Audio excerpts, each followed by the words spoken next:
Hey everybody, what's going on? We got an article from Team Rock. Of course, it was the 30th anniversary of Live Like a Suicide, which is Guns N' Roses' first album to come out.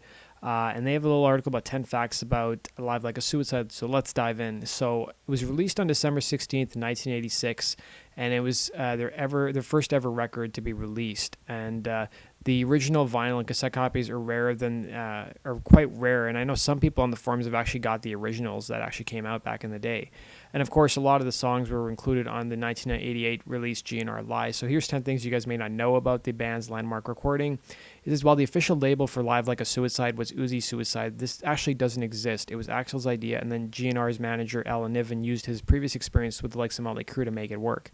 Although it's kind of weird when you look at YouTube and you see some copyright claims, a lot of them are from like Uzi Suicide. So I guess they must still be using the name even to this day. It says while the EP is ostensibly live, it was actually done at Pasha Studios in Hollywood. So when you listen to the album, you hear all the crowd noises. They didn't actually perform these songs in front of a crowd. It was just added from an audience from a Texas jam show in the 70s. In Steven Adler's actual book, he says that the Geffen engineers told him it would cost way too much to record an album live. So the opening song, Reckless Life, on the album dates back to Hollywood Rose, a band who's basically a precursor to GN'R. It featured guitarist Chris Webber, who's written a couple of Guns N' Roses songs, including The Garden, I believe, and he also got a co-writing credit as well. He founded the band and went on to form UPO, which released 2 albums. Of course, Rose Tattoo's Nice Boys also dates back to Hollywood Rose days.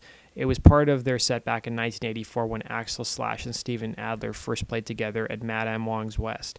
And if you guys are wondering who screams "Hey fuckers, suck on guns and fucking roses" at the beginning of the recording, right before "Reckless Life," that's actually Slash. And if you guys listen to "Use Your Illusion," like "Get in the Ring," there's always like a debate over who's saying the line at the end. I've always thought it was Slash. Some people think it's Duff. It's even the same case in a couple of the songs off Live Era, like Dust and Bones. There's one part where I think Slash does like a line he sings into it. Move to the City was the second original track here, and Del James actually got a co-writing credit. Del James has written a bunch of Guns N' Roses songs, or co-written a bunch of Guns N' Roses songs, including Yesterday, The Garden. He wrote a bunch of songs for the metal band Testament as well. So he's been experienced, doing a lot of writing. He used to write for Rip Magazine as well before he sort of became Guns N' Roses biographer and then tour manager. And of course, he was a close friend of Axl's and wrote extensively about the band for American magazines.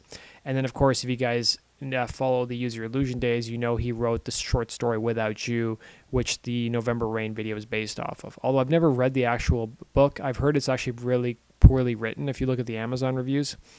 And then 3 of the songs on the EP were in the band's set when Appetite for Destruction lineup made their debut at the Troubadour in 1985.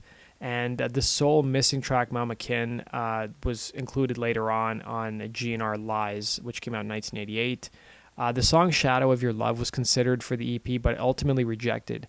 Although there is a version of Shadow of Your Love you can actually listen to online. It was released on 12-inch vinyl at the time and cassette, and they only had 25,000 copies were pressed up at the time. And basically, they sold one consignment to Important Records, and they made $42,000, which was used to finance the band's first trip to the UK in 1987.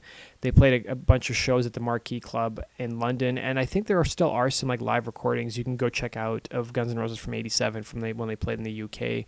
And the vinyl version was only ever released in black. However, there are unofficial versions various colors, including red, green, yellow, and white marble.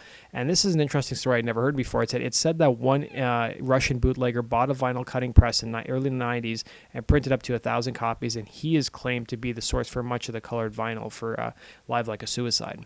So that does it for the 10 things that maybe you didn't know about Live Like a Suicide. I tend to do a retrospective of the album sometime on my channel. I'm just tied up doing some other stuff for a year-end wrap-up for my channel, but let me know your guys' thoughts. Have you guys listened to the entire album? Did you guys buy the original album when it came out back in the day? Let me know in the comment section. That does it for today's video. Thanks for watching, guys, and make sure you subscribe for the latest Guns N' Roses news. Take care.